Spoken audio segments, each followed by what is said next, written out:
Hello, today I would like to show you this new book I made. It's got a geocaching theme and it was designed to be kind of a more of a keepsake or memory book than a journal, as these types of things tend to be,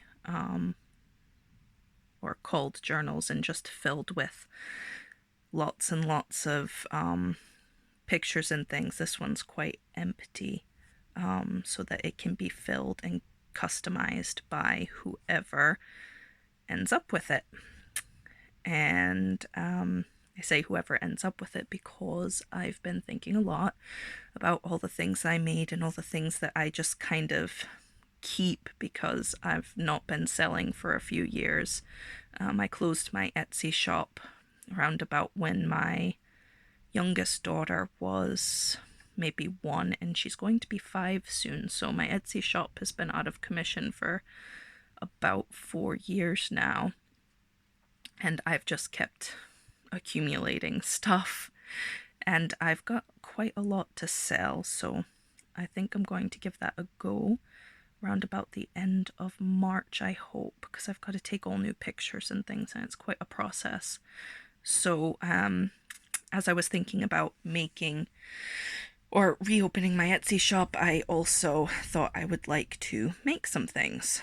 And what I've been thinking about over the last few years as well, is as I've gotten into geocaching, is that I would very much like to incorporate a lot of the handmade geocaching things that I've brainstormed and I've created over the years into my shop. So that's how this book came about. It is ideally for someone who does a lot of kind of woodland geocaching. I know there's plenty of urban geocaches in more populated areas, but personally I tend to go for the middle of the woods type of hides, and that's how this book came about. So, and that is where the inspiration came from anyway. So I'll get to it. It is tied just with a piece of lace that isn't fastened anywhere. It is a hard-backed book. I've not put any lace or anything on the binding as I normally do. I thought it looked quite tidy and nice the way it was. I've braided together the ends and I made a little tassel. And then on the front I just put a pocket, and there's a MDF leaf here that I drew some veins on and stained with some inks. But yeah, I thought the pocket would be quite good because whoever ends up with this book can customize it more and make it more personal to them. This is just a little, is it vellum, or I don't know, it's a plastic dragonfly that's kind of loose but very realistic and pretty. Then here I've got a tag. I've just put some metal corners to help kind of anchor it in there as well.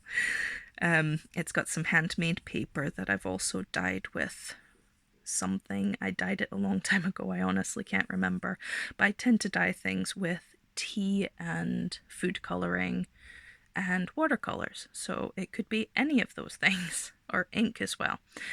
And then on the back it's just blank, so again you can customize that with photos, text, anything you like. Here's a wee tag that's just attached to some of the blanket stitch up here. TFTC, thanks for the cache. That's a little geocaching term abbreviation. And here's just kind of a journaling card that is made from what do you call it, vintage recipe card, or a piece of one anyway, that I've just kind of stitched. I know a lot of people tend to machine stitch things in their books, but well, if I'm completely honest, I'm too lazy to get out my sewing machine. So what I end up doing is I hand stitch everything. And there it is. So it's also added kind of a more of a, I don't know, a personal touch, I guess, that everything is done completely by hand.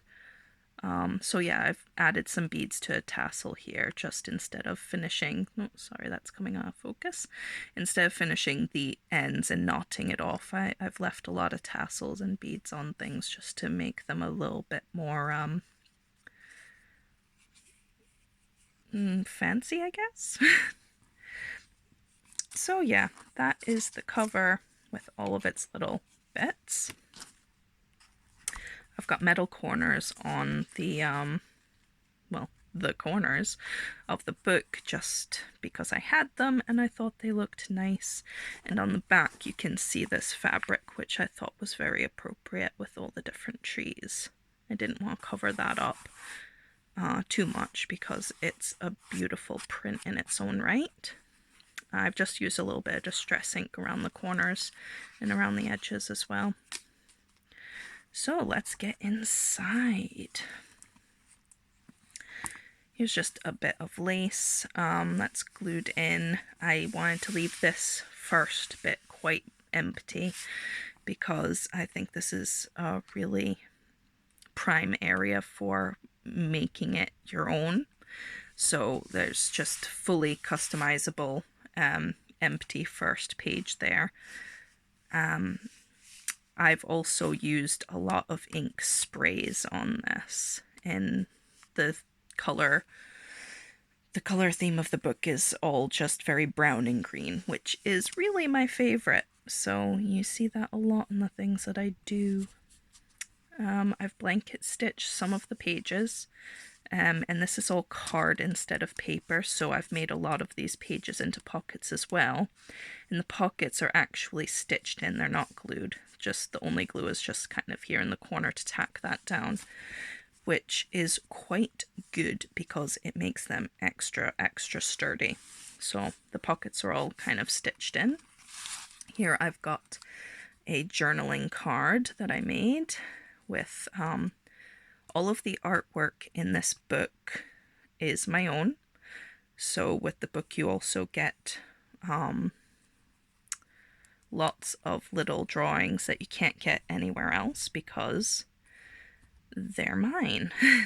I might be looking into making these into digital steps in the future, however. I don't know what kind of market there'll be for that, but I suppose it's worth a shot if people like them. So yes, none of the drawings in here are originals though. I've made copies of the original, so it's all my original artwork, but they're copies, so it's not the actual ink that I drew it with. It's printer ink. Anyway, I imagine that's an important point for some people, especially if they think they're buying original art pieces in with the book, which it kind of is, but also isn't. So yeah, I made a flower here with, it's gone a bit flat, but I just kind of dipped some fabric scraps in Mod Podge, and it's made this kind of crusty curly flower thing that I quite like.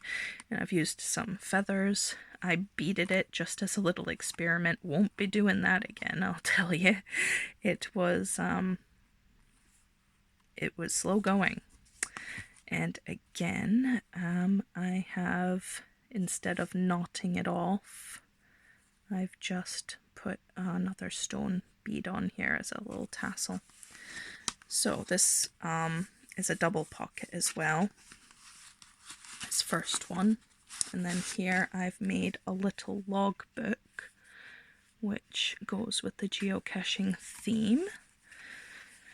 So here I imagine this is kind of a place where people can put either the caches they've done within a certain period of time, or the caches they've found rather, or just their favorites, because I know I certainly have quite a few favorites of my own, so this would be something I could use if I was making it for me. So it's got the GC code. Each geocache has a unique code that identifies it.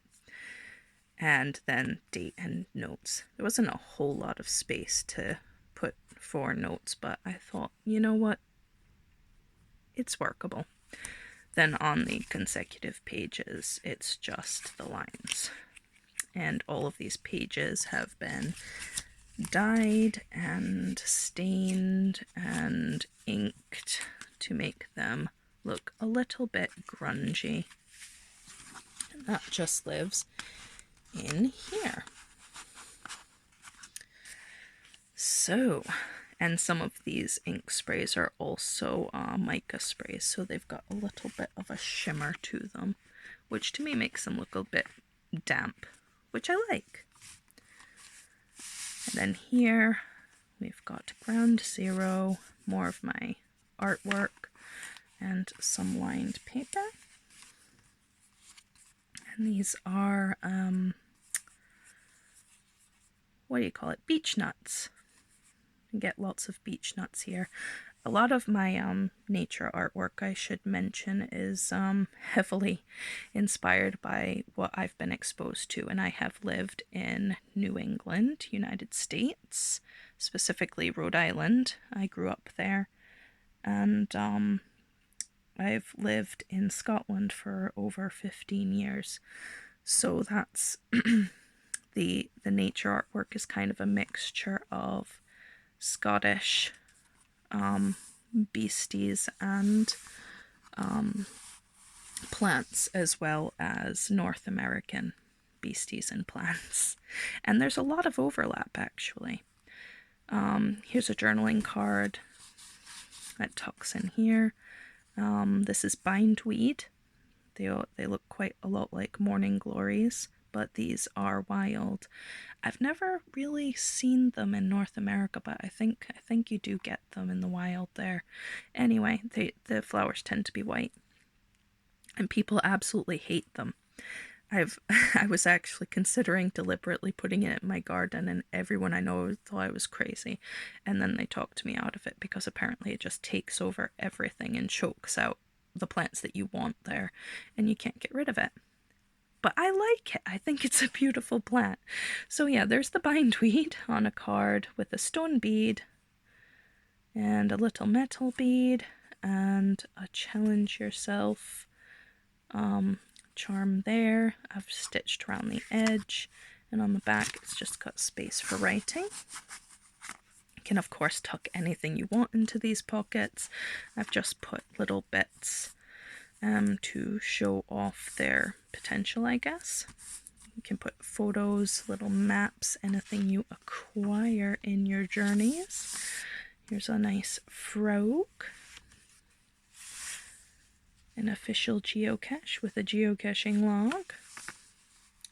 Pocket number 2. Yeah, so this is actually an insert for a traveler's notebook that I bought ages ago, just because I wanted to see what it was like. And it just kind of has lived in my stash, so I made it into a little wallet for this book.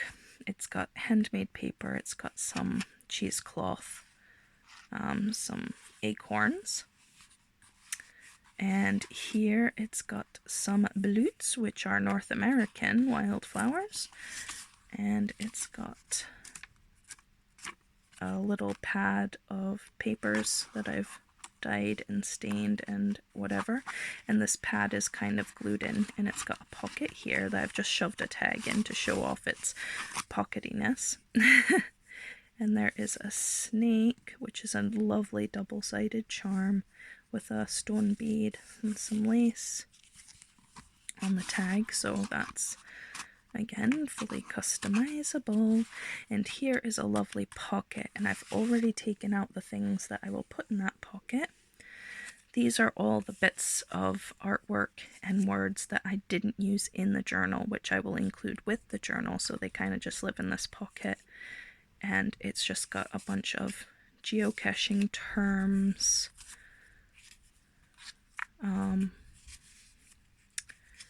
as well as some nature, a little slug. Ooh, there's quite a lot of them that I didn't use, but I thought I would include it in here anyway. So we've got this. This is a nettle, which is a bit of a pest. This is it's a something plume moth. I can't remember what it's called exactly. They are absolutely stunning insects, and they feed on bindweed, which I also have spoken about. I've never seen one in real life, but if you look them up on Google or whatever, they look like little fairies. They're absolutely incredible little bugs. I don't exactly do it justice here, but I do really like that drawing anyway. Some mushrooms, a giant earwig, which anyone who has ever hiked or camped or gardened has encountered. A worm, some more words, lots more words, a little caterpillar, clover. There's just a lot of words to help you customize this and to help inspire as well. If you're not sure how you would fill the journal or the memory book, the words will no doubt help. So yes, these all go into that pocket so that can be given with the book. But, oh, this slug wants to stay around. But that's that. This lives in its own little pocket again, stitched in. And we've got the mushroom, we've got some dandelions, more mushrooms. I really like mushrooms. This is a little harmless ringneck snake. That's a North American, very common North American snake that I used to catch a lot when I was a kid. And here's a journaling card. I've got some of this kind of reptile skin here, which isn't very snaky, I suppose. It's more alligator, crocodile-y. But I've paired it with the snake. Of course, this can go anywhere you like. And I've sewn and crocheted some loops around the corner. And there's this cute little double-sided butterfly charm on here too. I love a double-sided charm. I prefer them when I can get them. I've got millions of charms. And I've left this, well, as I was dyeing the paper, I was pushing this down into the tea, and it just kind of kept the shape of my hand, and I could have pushed it out, but I thought, you know what, I'll see how it comes out, and I really like it, and I kept it. I know it might look a little bit creepy, but it just reminds me of all the times I've fallen in the mud. Oh, I fall quite a lot. So yeah, the muddy handprint I thought was quite good. Well, treasure hunting. And here I've got a Chanel and a bunny. Lots of wild critters. More mushrooms with acorns. Some violets. And a few more journaling cards. This one's crocheted with a shiny bead. This one is just got, well, has just got a mushroom. This one's got a couple metal corners on it. Just keeping in with the browns and creams and greens. And again, sewn in pocket, very sturdy. It's just glued on the edge here to keep it nice and secure.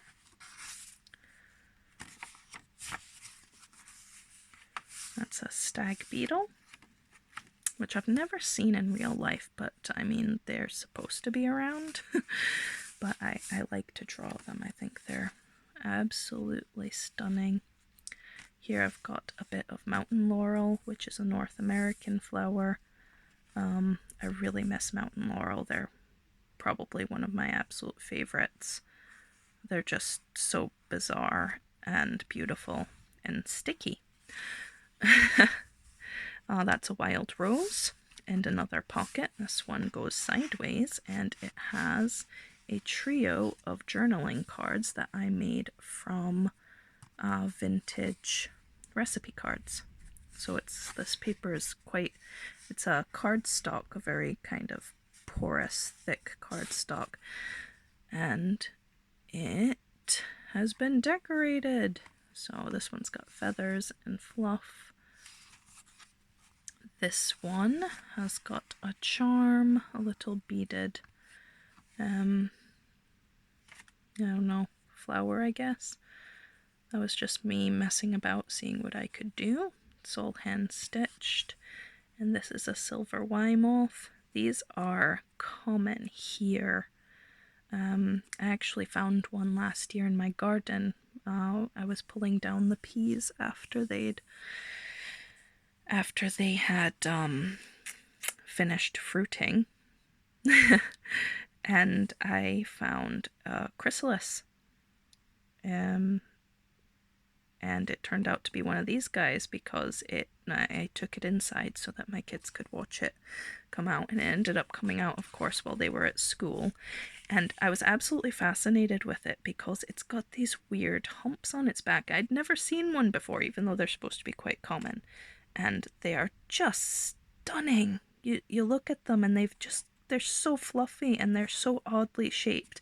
So yeah, I included one of those because I think that they are just stunning creatures. And here there's a wasp and some lacy things and burlap.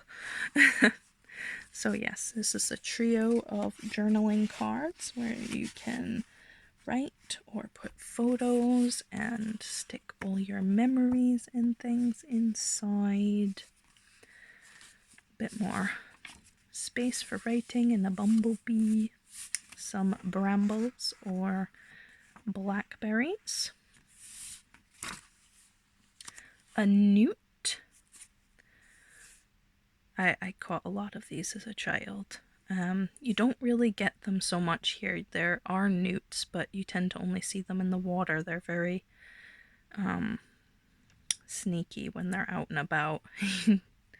I think I've only seen one outside of the water, and it was possibly even a lizard. There are lizards in Scotland. They're very rare. It was very fast, and I thought it was a snake until I realized it had feet, so I only got a glimpse of one. But in Rhode Island, you can lift up logs and stones and just find loads of these, and they're only like this big. They're very small, and they've got the daintiest little feet, and they're just absolutely beautiful and slippy and fast. So yeah, they're prime target for little grubby hands, the little grubby hands of children to be capturing. And here I have a little tag that I've sewn in, and on the front it's got a squirrel with a mossy stump, which is a very common hiding place for geocaches here anyway. And on the back you've got a bison tube because it's a little geocache. Bison tubes are good finds, but I prefer the ones that you can put stuff inside. So yes, keeping on with the geocaching theme. And here is probably my favorite page in the entire book. It's got a lot of this shimmery green. And I've put a, it's a crane fly. I know it looks a bit like a mosquito. People think they look like giant mosquitoes. They're very clumsy flyers. In Scotland, they tend to call them daddy longlegs. But where I come from, a daddy longlegs is actually a Huntsman spider, which I also love, and I consider drawing, but they just end up not quite looking right when I try to draw them because their legs are so spindly. Anyway, crane flies are interesting. I don't even think they have a mouth, and people are terrified of them. They're just such clumsy flyers. They get caught up in everything. I feel quite bad for them. I think that they're incredible because, I mean, how do they even breed? They can barely get around. They constantly get stuck in houses. They're attracted to lights, so they'll come right in your house and you can't get rid of them. And so people often just squish them, which isn't... I mean, you can get rid of them. They're just very difficult to catch, and they're so delicate that you'll end up squishing it anyway, probably. But I tend to try to shoo them out gently to let them do what they're going to do, because they've really persevered, haven't they, throughout history to have survived and to continue making more of themselves. They're really quite fascinating critters to me. And here I've got an Orb Weaver Spider of some description. I think it's kind of just a generic orb weaving spider. Blueberries. So wild blueberries were very much a thing, and are very much a thing where I grew up. And here we don't so much get the wild blueberries. We get blaeberries, which are very similar, but they grow kind of to the ground. They're kind of like a very low-lying ground shrub. And the berries are darker. The skin is thinner. They do taste similar though. So yeah, I had to include some of those. Here's more beech nuts, which are extremely tasty if you can find them. And here we have reached the back of the book. So there's another dragonfly here. This plastic dragonfly. Imagine these would make quite good bookmarks. And there's this little, I don't know, it's like a little foldy-uppy envelope that I've just stuck some paper to. The butterfly on it. On the back it's got some of the fabric that the book is covered in.